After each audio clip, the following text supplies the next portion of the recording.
Right,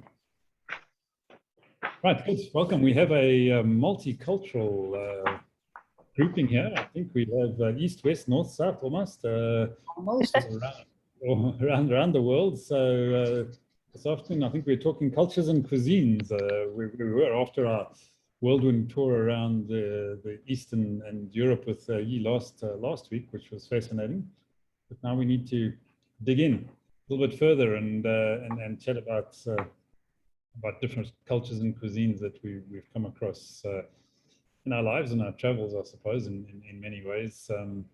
One of the earlier wisdom chats, we were talking about various things, and I love cooking programs, believe it or not. So I'm a big fan of Australian MasterChef and Chef's Table and things like that. So always get some interesting insights into different cuisines on those programs, and some great similarities. So yeah, I think let's start off in the cold north. I think, well, no, not quite the cold north. I mean, Ed says it's a nice place in Cornwall, there, and warm and sunny. I mean, he's sitting there in his t-shirt, and but it is up north there somewhere. And Ed, cultures and cuisines, you've been around a bit. Yeah, thank you. Yeah, I mean, the UK is not known for its cuisine, and Raymond Blanc, who's from France, he came over. Heston would disagree with you. Heston would really argue about that. Yeah, well, he's wrong. Raymond Blanc from France came across one time, and he was dying to try our classic dish, fish and chips, and he went into this place, and no pun intended. And they served him this square piece of fish. He said, well, fish isn't square. And he said it was disgusting. So I didn't agree with him. But we do have some highlights, and we haven't got any culture either. I think, there's no culture in the UK. Although we have got sort of, the National Ballet, and we've got various orchestras and bits and pieces. But I thought I'd do a quick hop, skip and jump across the United Kingdom, just picking out one or two bits of cuisine that stand out. So I'll start off in Cornwall, where I am, in the far southwest. And of course, there's the iconic Cornish pasty. I want one so bad. I want one so bad. And to be had one. Well, to be called a Cornish pasty, it has to be made in Cornwall, and it has to be made from beef, potato, and swede, which I think the Americans call rutabaga or something. But anyhow, what was it? Rutabaga. Rutabaga. Rutabaga. Okay, well there you go then. So that's the iconic Cornish pasty, and it was used by the miners when they went down the mines. It was their way of taking their lunch with them, and it's quite a substantial thing, the Cornish pasty. And the other thing we're famous for in Cornwall is saffron buns or saffron cake. If it's cooked in a tin, it's called a cake. If it's not cooked in a tin, it's called a bun. And it's just basically flour, butter, yeast, sugar, currant sultanas, and saffron. And a lot of saffron was grown in Cornwall. And saffron is the stamen from the crocus. So you get these beautiful fields of yellow. But I think most of our saffron now comes from France, strangely enough, from northern France. So the saffron buns are a classic thing in Cornwall, and they were used very often on religious holidays. So there's a religious connotation with them. And then, of course, we have the Cornish cream tea, the absolute iconic cream tea, a scone or a scone, as some people call it, with jam and clotted cream. And clotted cream is a very thick cream that's been heated gently in a bain-marie, which I think is French for a water bath. Yes. And in Cornwall, we do things properly. So we put our jam on first, and then we put our cream on. Now, they also serve a cream tea across the border in Devon, but they're heathens over there, and they put the cream on first. And I don't know why they do that, because they just got no idea. So it's a big sort of rivalry between Devon and Cornwall. And we come to blows over the best way to eat a cream tea. Then if you pop up country, there's not much else to sort of talk about. And you can go to Stilton, which has got the famous blue cheese. And then a place called Melton Mowbray, which makes the best pork pie in the world, without a doubt. And then there's nothing much in the sort of cultural desert until you get to Bakewell, sorry, where you have a Bakewell tart. Well, tart. Now, most people who had a Bakewell tart have had a poor cousin of it, because the only place to have a Bakewell tart is in Bakewell. And it's completely different. It looks like a bit like a squashed French beret, strangely enough, but it's just made with a pastry, and then it's got a layer of jam, and then it's got a filling made with sort of ground almonds and flour, and it's just delicious, absolutely delicious. So then then hanging around in the north, we've got mushy peas. And if you've never had mushy peas, and mushy peas and mint sauce is the thing to have. Mushy peas are dried marrow fat peas, so they're quite big peas. And then you soak them overnight in water with bicarbonate of soda. Then you boil them to death, and that's mushy peas. So then we can very quickly go left a bit into Wales.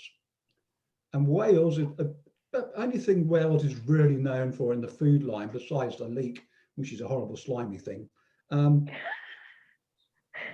is lava bread, which is made with seaweed. And that's quite a nice bread, actually, lava bread. And then from Wales, we can take the ferry from Holyhead, which is the far northwest of Wales, and go across to Dublin, which of course is in the Republic of Ireland, so outside the United Kingdom. So we stop there for a pint of Guinness, and then we nip over the border into Northern Ireland, so back in the United Kingdom. And there are a couple of things in Ireland. One, soda bread, which is very nice, but they also have a thing called colcannon over there, which is just made with mashed potato, mashed up cabbage, normally boiled cabbage left over from the night before perhaps, and some butter. And it's a delight. It's very simple, but it's a delight. And then from Wales, we can take the ferry over to Stranraer, which is in Scotland. Oh, actually, the other thing they have in Northern Ireland, which is different from the rest of the country, they have a thing called a white pudding, which is very similar to a black pudding, but it's white. And a black pudding, which is a Northern England thing, is made up of pork, meat and fat, suet, barley, and something else. I can't remember what. It's disgusting. It's normally served sliced and fried for breakfast. But in Northern Ireland, oh yeah, the blood is the other thing in black pudding, blood. In Northern Ireland, they leave the blood out, so they have a white pudding. But they generally, an Irish breakfast would normally have a slice of white pudding and a slice of black pudding. So anyhow, we've left Ireland, we've arrived in Stranraer in Scotland, and we've arrived with two absolute delicacies. One's a thing called Cullen skink. What a fantastic name, Cullen skink. And it's a most superb soup made from smoked haddock. And it's really important that you have undyed smoked haddock, because most of the smoked haddock you get nowadays has got artificial dye in it. So it's undyed smoked haddock, which has been simmered in some milk, and the milk then makes the liquid for the soup. And then you've got potatoes and onions in there. And the absolute classic one is made with Finnan haddock, which is from the northeast of Scotland. And it's smoked using green wood and peat. And it's cold smoked, so the fish doesn't get hot, it's a cold smoke. So that's called Cullen skink, absolutely fantastic. And I know this from my pre-vegan days, because of course now I don't have any of those things. And then the other thing that Scotland's famous for is haggis. And haggis is an absolute delight. It's made from sheep's hearts, sheep's livers, and sheep's lungs, with onions, oatmeals, suet, and some spices. I'm not sure what the spices are. I think they keep that a secret. And then it's boiled. in a sheep's stomach. So you stuff all this stuff in a sheep's stomach, tie it up, stick it in boiling water, comes out, and there you've got haggis. And it's such a traditional dish that on Burns night, Burns was a famous poet in Scotland, and they celebrate his birthday every year. I think it's 25th of January. And on Burns night, loads of people have Burns suppers throughout the world. You know, they'll be them in America, they'll be them in France, everywhere. They address the haggis. They have this long speech as a poem about the haggis, and they talk to this haggis. And then and there's bagpipes going. And if you've ever heard bagpipes, they're horrible. I think Ivan likes them because he's half related to a bagpipe. And then they have a big sword which they cut the haggis open with. So that's Scotland. And just going back to our culture going throughout the world, you will find pasties throughout the world, because when the Cornish tin mines closed, the miners went elsewhere to find work. So there was a great diaspora. And I think it's in Pennsylvania that the pasty is very well known. And then also in one of the South American countries, they have a massive pasty festival because the miners went to South America. So you find pasties all over there. And I should imagine they might have been in South Africa, because a lot of our miners went to South Africa as well. So we took our pasties with us throughout the world. So Cornwall gave the world the pasty. It's fascinating. I love the culture and the history. I know we need to move on, but Edward, I so want to try one. I actually have an original Cornish recipe, and I tried it. I failed miserably on the pasty part of it. Couldn't get it folded correctly, but I'm not giving up, and I am going to keep trying. But I do know more things that if we have time, I want to share about that. So the really important thing with a pasty is the crimp, which is when you squeeze together the two bits of pastry to seal it. Right. And being able to crimp a pasty is an art. Yeah. And the best pasties are hand crimped. Yeah. Okay, Ivan, back to you. No, that's fine. It's not a problem at all. We don't have any rules in these forums. Ed reminded us this morning, if you don't have rules, you can't win the game. So, we're not trying to win anything other than some friends and influence a few people perhaps. But yeah, we have Cornish pasties here in South Africa, amongst others. Pies are a big part of the cuisine in this part of the world. All sorts of different kinds of pies, but the Cornish pasty is something that's made by most people who make pies in and around South Africa. So yeah, the colonial reach is insidious. It goes all over the world. So yeah, BJ, what's your favorite? Well, America is as diverse as any place on the planet. Speaking of the Cornish pasty, we have not only in Pennsylvania, but we have a place up in northern Michigan, who is actually, the population is predominantly English, and they have, it's not quite a huge festival, but they do have local pasty festivals over there. And they give away in county fairs and local fairs, they give away prizes for the best pasty. I have never been there. That's another place I would like to go. In the US, oh my gosh. If you live anywhere along the coastline of the US, seafood is obviously king, but the Northeast is the best because of its coldest waters. And I have to say, in all my travels, if you are interested in lobster or crab or oysters or shrimp of any kind, the langostinos or whatever it is, there is no comparison in flavor. It is, the cold water just makes all the difference in the world. If you move on down south, of course, you've got in the mid-coastal areas around the Carolinas and the Virginias and some northern Georgia and stuff, you're gonna have the country. pork fat rules in that area. So everything is baked, fried, or smoked in that area, and it doesn't matter what it doesn't. But the flavors are amazing. I spoke earlier about the barbecue being king in this country, and I think I mentioned earlier that there's basically 3 different types of barbecue, especially in the competition level. Tennessee and Kentucky and all of those places have a more vinegary flavor based substance to their barbecue. It's still delicious, but in the Midwest here, Kansas City rules, and Kansas City is usually smoked, and a smoky barbecue. It's thick, it's rich, it's got molasses and honey, and it's just, it is my favorite of all.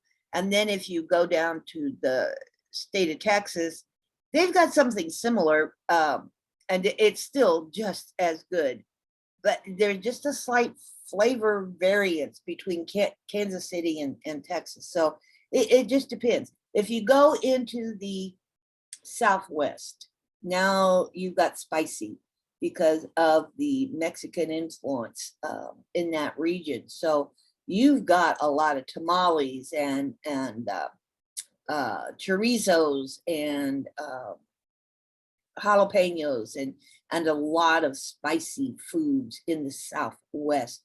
And then over in California is more health conscious.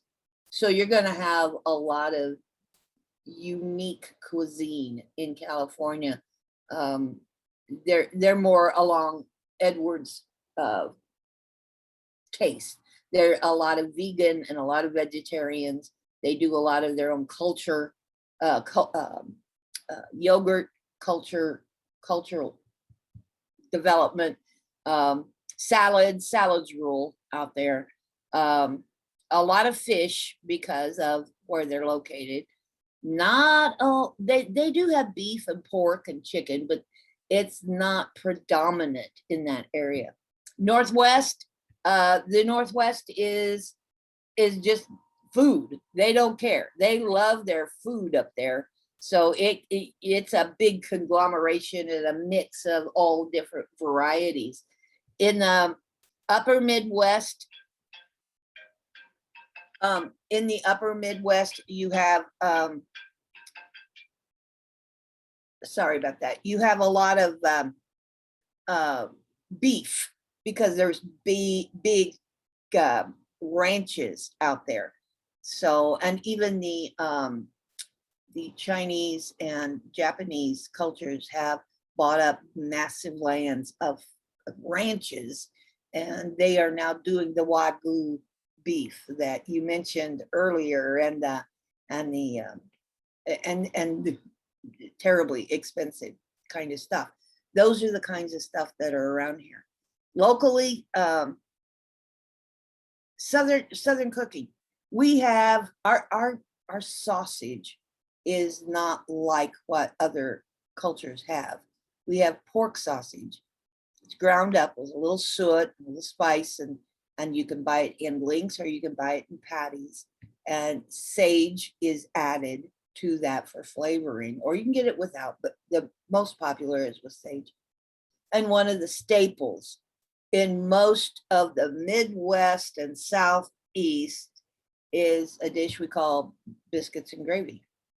Biscuits are a flour bread, and it takes all of maybe 20 minutes to make them. And then you put the sausage with it and you cook it, you brown the sausage up, put it into a milk gravy with lots of pepper and salt. And then you just dish it over these biscuits. It's a staple. It's an absolute staple. You can get it with slices of ham or our side pork, which is called bacon. And that bacon comes in different flavors and varieties as well.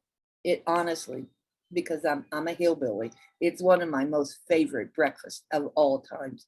Whenever I'm traveling in the area that serves it, I gotta have a plate of biscuits and gravy and and bacon. That's my go-to. So it's very diverse. Chinese food is very good. Sushi is becoming extremely popular here in the States. And I do know that there's a big trend towards Thai and Indian food as well in a lot of regions around here. So we're trying to adapt and adopt a lot of cuisines where we go. In my town, right here, 6 blocks away from where I am, I have a gentleman from the UK. He runs a restaurant.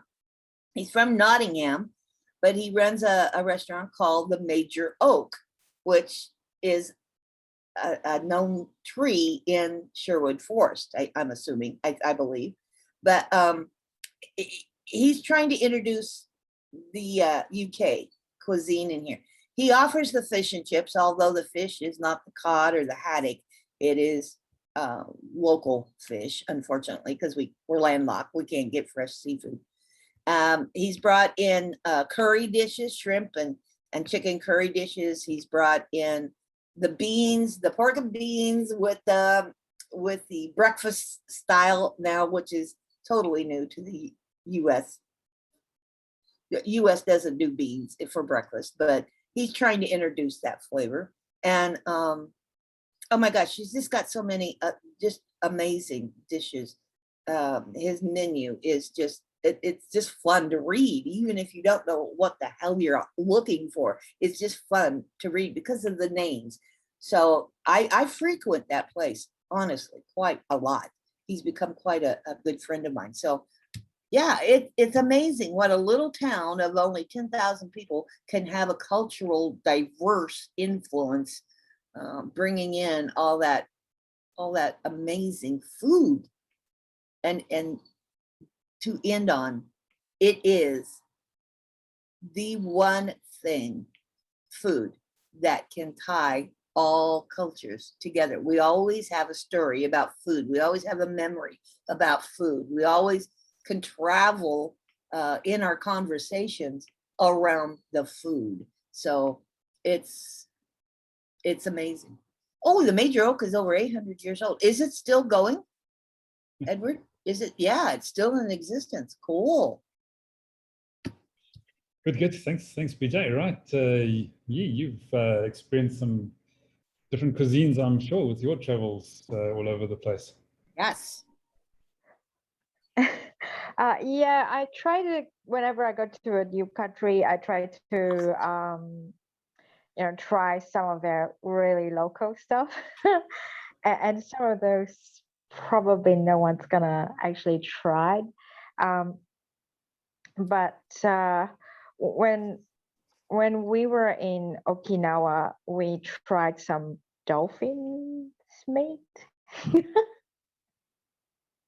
And was that good? Oh, well, my husband loved it, but it was very blood taste for me. And I didn't like that. And we also took the puffer fish. And that was just for the fun of it. And that was something that I tried, which I didn't know what it was at that time. And that was the actually the sperm of a codfish. So it was like creamy. If you have had any sea urchin, it's like how it should taste, like creamy, but not so briny. But yes, every time I go overseas, I'll try the local food. But at the moment, since we can't, travel or anything, so I actually make everything that I want to eat. So, whether it's the normal thing we eat or something Korean, something Japanese. In fact, the other day I just made some sort of a sushi. And I also love eating bread. So I make my own bread, like sourdough or non-sourdough, like the brioche and all that. It's just that when you miss some food and you can't get it where you are, Yeah. I actually learned how to make them. uh, and it can be quite diversified. Like, I can have one day Japanese, and then the next day will be something Korean. The next day would be something quite Italian, and could be kind of French or really Chinese. And because my family is from the Canton region, like we are Cantonese, so I grew up eating like Cantonese food. So it's like something that it's easy for me to do. And so I at the moment I don't really miss all that much because I could make all of them. But you live in a country that is world renowned for its food. And I mean, it doesn't matter where you go in the world, somebody's going to know of a French dish, whether that be the bread or whether that be pastries or whether that be whatever it may be. Well, the funny thing is, when people say France and you think that they make excellent bread, yes, they are, but there are quite few that makes excellent bread nowadays, even in the bakery, and they're not so consistent in what they're selling. And Yeah. like the best baguette that we ever tried that is always consistent, always good, that you can count on it being quality is in Japan. And like we like this croissant with like almond powder in it. It's like a bakewell tart but minus the pastry, but put in the croissant thing. And we tried so many in France. Yes, there are good ones, but like none came close to the one we tried in South Korea. So I think they lost a bit of art there somewhere.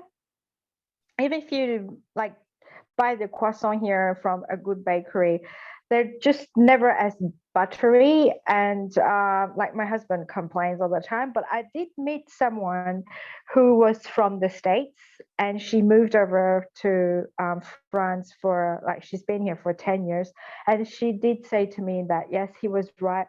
When she came over 10 years ago, the croissants were like so buttery, almost like it melts in your hand when you hold it. And now it's just not the same.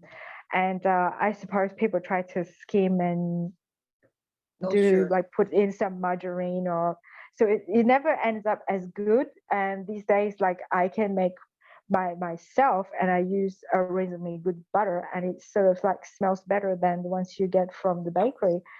And I was like, yeah, maybe it is true that people who have had it in the past discovered that it's no longer as good now. People don't want to take the time to do good cooking anymore, and good cooking does require some time and attention. Here in the States, to make a good pastry, we call them pie crusts, but to make a good one, the old standard is to use lard. And then when the Crisco product came out, people started using the Crisco instead of the actual lard. And although the Crisco ingredient did make it taste almost like the lard, nowadays mass production is, you can go to the store and buy a pre-made pastry crust, and it's not anywhere like the old flaky, really buttery, good flavor crust. But for convenience, that's what people are now spending all their time and dollars on. Good. Yeah. Well, it's fascinating. I mean, South Africa is a really interesting melting pot of different cultures as well. So we've got a very wide range of different cuisines that are coming in here, and to try and identify something that's truly South African, one has to go back, I suppose, probably a couple of hundred years to when the original Dutch settlers sort of started spreading across the country, and some of the cuisines that they adapted and brought in. And then we've got some really interesting sounding things. I mean, for example, we don't barbecue things, we braaivleis. So braaivleis is the South African version of barbecue. So when we cook on fire, it's called braaivleis. and we love to cook. We love to cook on fire. I mean, cooking on fire is a national way of actually cooking in this country. So a lot of people do that, and it tends to be meat. Ed, I'm sorry, it's just one of those things. We're a country of carnivores primarily. So we love our meat, and that's that's from your typical sort of beef and lamb and pork and poultry, but then we go into the venison and game space. And I was actually quite fascinated watching Australian MasterChef the other evening. They had a range of game meats which people had to try and identify by sight. And the one they called venison, and to me, venison describes game as a whole. But in Australia, apparently now venison describes something that's specifically antelope or deer. Whereas, as I say, we call venison, anything that is actually wild, that can be, its meat can be eaten. And I mean, ostrich is a big production item here in South Africa now. It's become a commercial farming item. Is ostrich meat. It's a red meat, even though it's a bird, which is interesting, and very lean, very interesting, very tender meat. So yeah, meat is a huge part of our culture. We have some other interesting things, a bit like your Scottish haggis, Ed, something called a skilpikey. Okay, a skilpikey is Afrikaans for a tortoise or a turtle, BJ, but it's not tortoise or turtle. it's just simply what it looks like when you've cooked it. So it tends to be lamb offal surrounded with the caul fat and cooked on the fire, which is also quite a delicacy here. And then, of course, we've got two South African specialities. But it's not really sausage, because we've got a special kind of sausage, which I think is pretty unique to this part of the world, although my internet connection is getting unstable here. But although I believe some people are trying to make it in other parts of the world, South Africans who've emigrated, called boerewors, which is a form of sausage, but it's not a traditional sausage as most would understand it. Normally made from beef and pork fat, but quite often also in this part of the world made from some form of venison as well, which is a really nice sausage to actually cook on an open fire as well. So but we also have a version of that which we dry. So you don't actually cook it at all. You just dry it while it's raw, and it becomes this dried sausage that you can then eat. And we do that with beef and with venison as well. And we call that biltong. You call it jerky, I think, in the States. Yep. But our biltong is a little bit different to your jerky, I think, but it's a similar concept. But then, yeah, I mean, across the country, from the East Coast, it's very Indian centric. So there's a lot of Indian type, so also quite Eurocentric in a way. The Natal part of the country is a strange mix of Indian and British, which is a bit like the UK. So it's good. He's got a strange mix of Indian and British in the UK. But so yeah, the cuisine that comes out of that part of the world is often in the curry sort of style. And we have something called the bunny chow, which is half a loaf of bread filled up with curried meat and things like that. And then in the south, we've got the Cape Malay, which is also quite a spicy food. Yeah, so and like you said, Bijay, I mean, on every corner here, there's a Chinese or a Japanese or a sushi or something like that, along with the different kinds of international or Mediterranean type restaurants. So we've got a real mix of cuisines across the country. Has it been here in the States? Let me rephrase this. Here in the States, whether that be Italian or Japanese or Chinese or Swedish or whatever country, we tend to Americanize it. We tend to change the recipe. I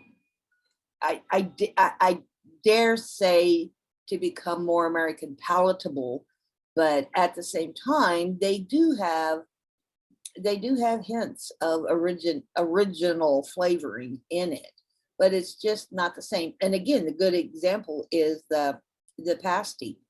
To find a rutabaga here in the country, it's possible, but you can't find it in every supermarket. So they have modernized it and used the turnip instead. For see, Edward's. So and I do think part of that Americanization is because of what ingredients we have access to. Yeah, absolutely. Yeah. So, but yeah, that's what they do. And I do know in a conversation, never had one, Edward, not to offend, but I do know instead of onions, someone didn't have any like white or yellow onion to use in the recipe. So they used the pearl onion in it. And actually it looked absolutely delicious. So, and I go back to the history of the pasty. I read somewhere where in the original pasty creation, because the original ones were huge in that, because when the wives would make them for the miners, the crimping was important because that was the handle. That's how they held on to them. And it's quite thick, if I remember right, so it becomes a handle. But the pasty was so large that it was divided in half, and the one half was savory and the other half was sweet. I read that somewhere in a history pipe thing, so that the miners could eat the savory part for their meal or their lunch, and then they could have a dessert following. There's quite a few urban myths around the pasty. Yeah. There's no evidence that the crimp was used as a handle.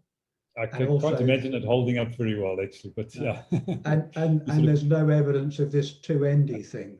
It was always a Cornish pasty is just meat and your rutabaga thingy and onions, and that's it. You know, there's nothing, you don't mess around with it. It's just pure. I think the rest is just urban myths. Sorry to butt in, but that's the way it goes. Does it contain peas? No. Okay, just rutabaga and meat and potato. Yeah. Okay. Although now we've got loads of different pasties. They've, like anything, they've marketed them, but you can't call it a Cornish pasty. Right. You have to call it a pasty. So I can get a vegan pasty, but it's not a Cornish pasty. But we digress into pasty world. No problem. All right. Well, we have also sort of run out of time a bit here, but fascinating discussion. Once again, thanks, folks. And any thoughts on a topic for next week? Yeah, Ed. I think BJ said something very interesting about sort of food uniting people. And I wonder whether we could sort of talk about things that unite and things that divide. Not necessarily food, but anything. Anything, yeah. What oh my gosh. That could be an extremely interesting conversation. Yeah.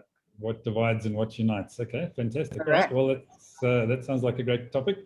Thanks, everyone, and have a great week further, and we shall see you next week, Wednesday, if not before. Correct. Thanks, See you next week. Cheerio. Cheers. Bye.